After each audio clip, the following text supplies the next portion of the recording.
A paz do Senhor. Eu sou a pastora Suzane Dupont, e vou trazer uma mensagem para o seu coração. Vivendo na terra com foco na eternidade. Qual é o valor da vida? O maior valor está numa festa ou no enterro? A Bíblia diz que no luto é muito importante você estar, porque você pensa na vida. Salmo 90 fala, né? Ensine-nos a contar os nossos dias para que alcancemos coração sábio. Então, o que o luto faz, né? E a gente vê nessa pandemia tanto luto, a gente começa a valorizar a vida. O que é mais importante na vida, né? Tem um filme que usou uma frase que o que você faz aqui ecoa na eternidade. E é verdade.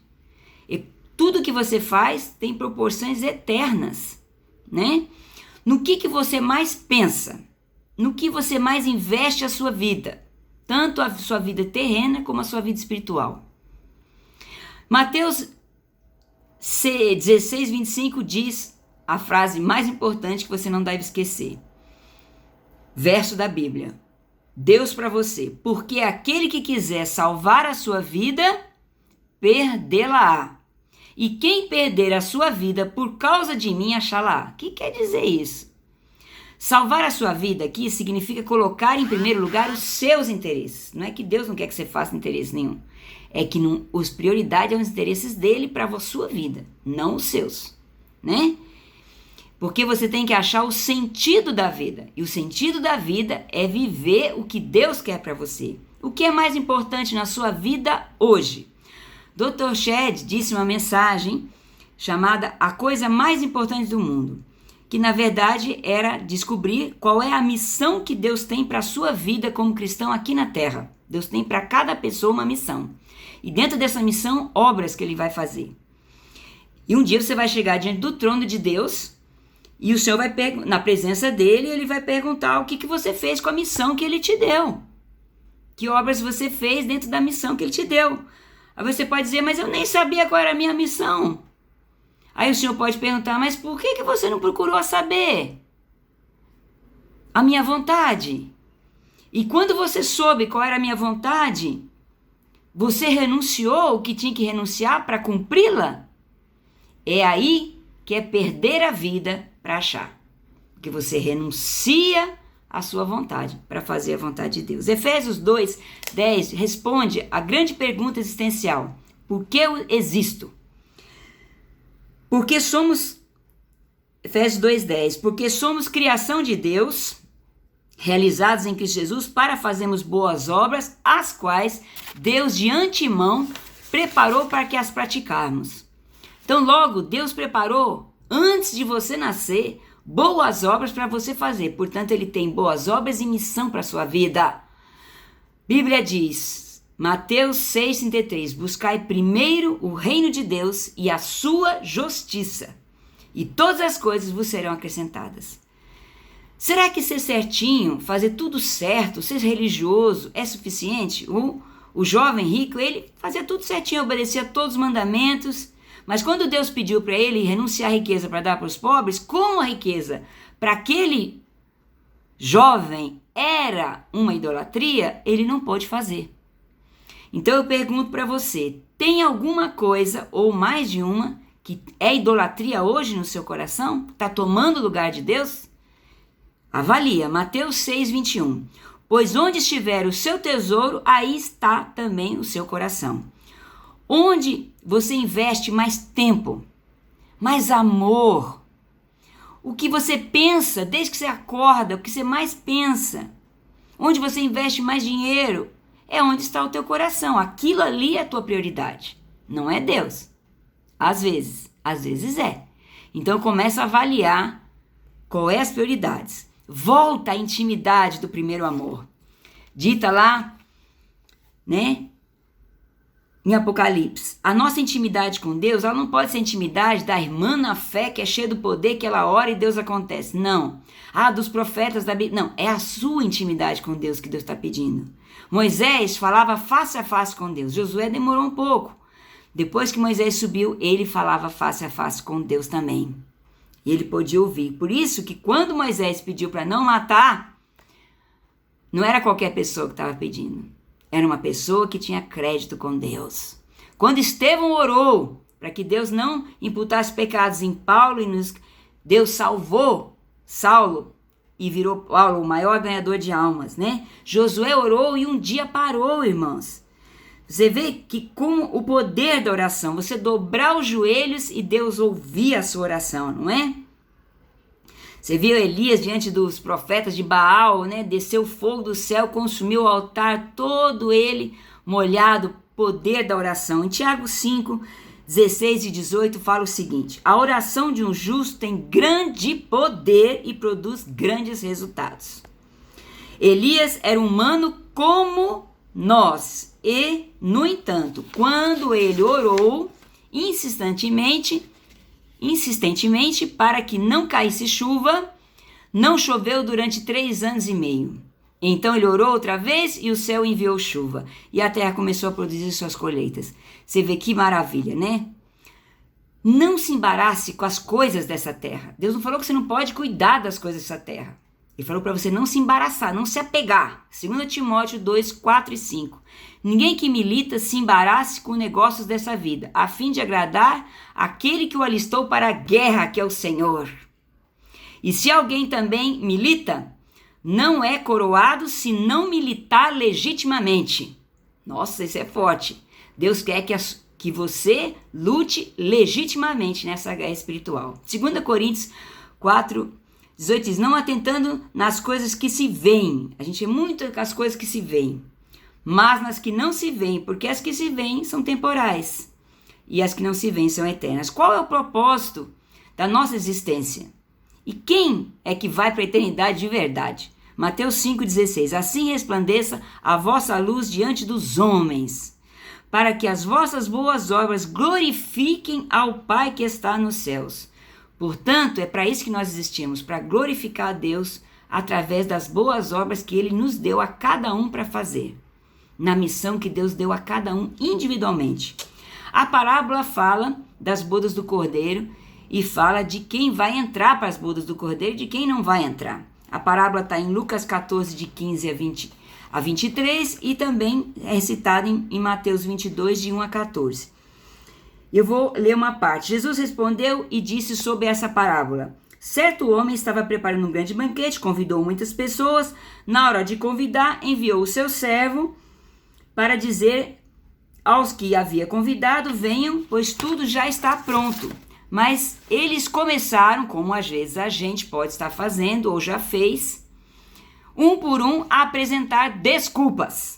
O primeiro disse: acabei de comprar uma propriedade e preciso ir vê-la. Deus não está pronto a comprar propriedade. O problema é priorizar a propriedade, não as coisas que o Senhor quer que você priorize.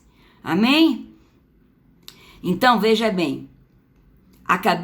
Aí o outro disse: acabei de comprar 5 juntas de boi, estou indo experimentá-las. Por favor, me desculpe. Né? Hoje seria o quê? Títulos, carro, bens, né? Empresa e tal, isso e aquilo. Outro disse: acabo de me casar. Uma coisa que Deus fez, tão linda, né? Por isso não posso ir. Eu tenho que ficar para lá da lua de mel, eu tenho que priorizar o meu casamento e tal. E as coisas de Deus ficam tudo de lado. E o que o Senhor tem para a sua vida. Então o dono da casa irou-se e ordenou ao seu servo: vá rapidamente para as ruas, becos da cidade e tragam os pobres. Não só pobres fisicamente, mas espiritualmente, pessoas que estão ali ricos só por fora, mas não tem nada interiormente. Os aleijados, emocional e espiritualmente, cegos e mancos, disse o Senhor. E o que o Senhor ordenou foi feito e ainda havia lugar. Então o Senhor disse ao seu servo: vá aos caminhos e valados e obrigue-os a entrar. E a outra mensagem dessa parábola fala: então disse aos servos: as bodas, na verdade, estão preparadas, mas os convidados não eram dignos. Nossa, é forte, hein, gente? São religiosos e pode ser qualquer um de nós. E depois, as saídas dos caminhos, de novo. E convidai para as bodas a todos quanto encontrastes. E os servos, saindo pelos caminhos, ajuntaram todos quanto encontraram, tanto maus como bons. Né? Às vezes a gente acha assim: aquele político não é bom. Aquele homem que foi criminoso. Aquele lá fez isso, fez aquilo. Mas se ele se arrepender e mudar de vida, suas práticas, suas perversões sexuais, tudo que ele fizer de errado, Deus vai perdoar. Porque muitos são chamados, mas poucos são escolhidos, né? E o Senhor disse que lá no céu ele vai dizer assim, a gente vai dizer, mas eu fiz isso no teu nome, eu fiz aquilo no teu nome, o Senhor vai, não vos conheço, né? E o arrebatamento, coisa séria, gente, né? O arrebatamento, Mateus 24, 40, 41, então, disse, 2 estarão no campo, um será tomado e o outro deixado. 2 estarão trabalhando no moinho, uma será tomada e deixada a outra. Então, que você não seja essa pessoa que vai ficar quando Jesus vier e arrebatar, né? E se você já tiver partido, ele vai ressuscitar você e arrebatar. Tudo o que fizermos para Deus será avaliado também. Toda a obra que a gente faz para Deus, né? Se ela é fogo, ela vai ser passada pelo fogo e avaliada. As intenções, a motivação, para a gente fazer aquela obra para Deus. Então, se for palha, se for feno, se for madeira, vai ser queimado. Agora, se for pedra preciosa, se for prata e ouro, aí vai ficar. 1 Coríntios 3, de 11 a 15 diz, porque ninguém pode pôr outro fundamento, o qual é Jesus Cristo, e se alguém sobre este fundamento formar um edifício, ouro, prata, pedras preciosas, madeira, feno e palha, a obra de cada um se manifestará. Na verdade, o dia declarará, esse dia. Porque pelo fogo será descoberta, e o fogo provará qual seja a obra de cada um. Se a obra que alguém edificou nessa parte permanecer, essa receberá o galardão. E se alguém se queimar, se for palha, feno ou madeira, vai queimar, né?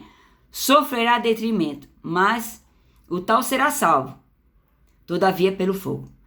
Quer dizer, no seu tamanho do seu galardão, nem quanto de ouro, de pedras preciosas e de prata vai ter, porque Deus não vê como o homem vê. Mas Deus tem bênçãos terrenas para nós? Tem, queridos.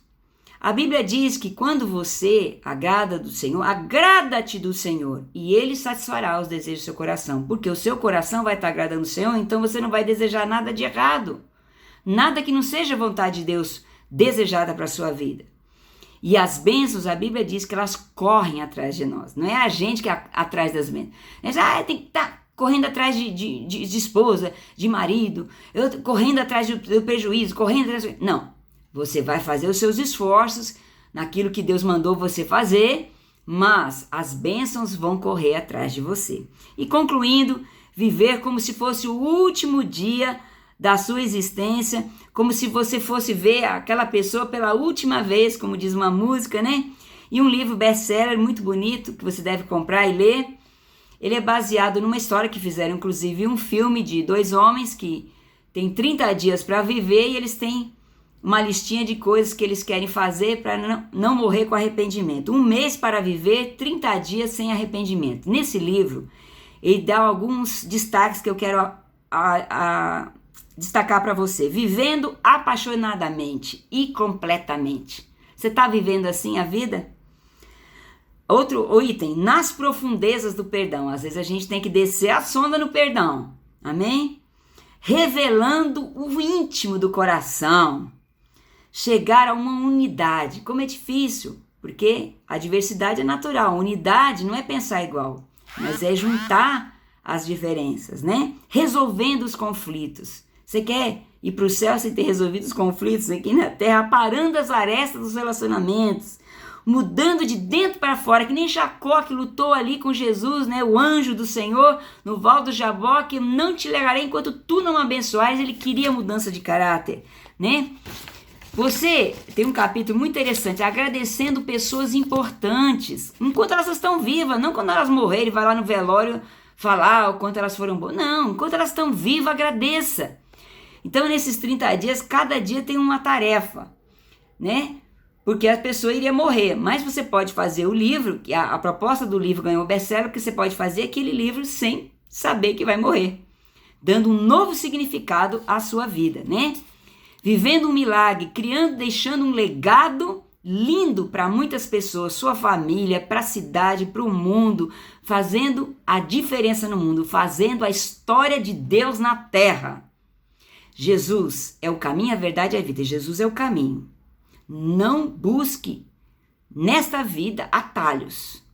Você pode sair do caminho que é Jesus. E o caminho do Senhor Jesus é estreito.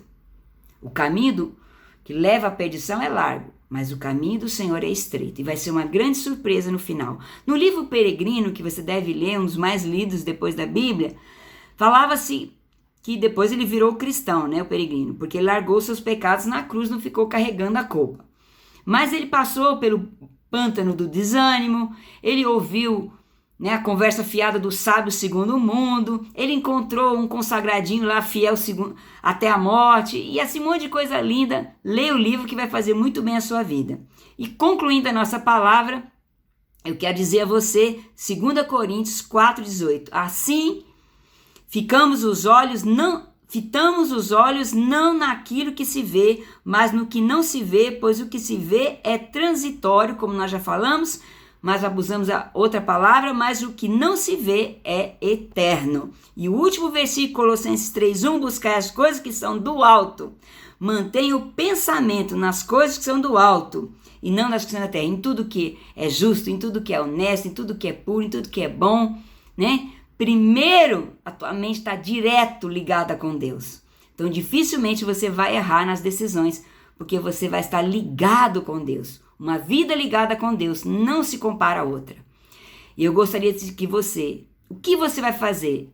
O que Deus falou hoje, nessa mensagem, ao seu coração, vivendo na terra, com foco na eternidade, priorizando, não se embaraçando com as coisas dessa vida, não tendo nenhuma idolatria no lugar do Senhor. O que você vai fazer diante dessa mensagem que você acabou de ouvir? Vamos fazer uma oração? Senhor Jesus, eu te peço, ó Pai, tenha misericórdia da minha vida, que eu nunca possa te servir e as obras não serem aprovadas, serem queimadas por ser palha, feno ou madeira. Avalie as minhas intenções e motivações. Deus querido, que a gente não seja fiel agora, mas fiel até a morte. Que a gente guarde a coroa até o último, ser fiel até o final. E dar-te-ei a coroa da vida. O Senhor nos diz isso, Senhor. Que em nome de Jesus a gente seja fiel. Que a nossa vida não esteja apegada a essas coisas transitórias aqui da terra. Mas que a gente todos os dias, desde o acordar até o deitar, o Senhor seja o nosso grande amor, a nossa prioridade em tudo. Na nossa agenda, no nosso coração, nos nossos sentimentos e também liberando perdão, arrumando tudo, que possamos fazer uma vida sem arrependimentos, limpa e que não vivamos de falsa culpa, de nada, em nome de Jesus, uma vida que glorifica o teu nome. Em nome de Jesus. Amém e amém. Que Deus te abençoe. Amém?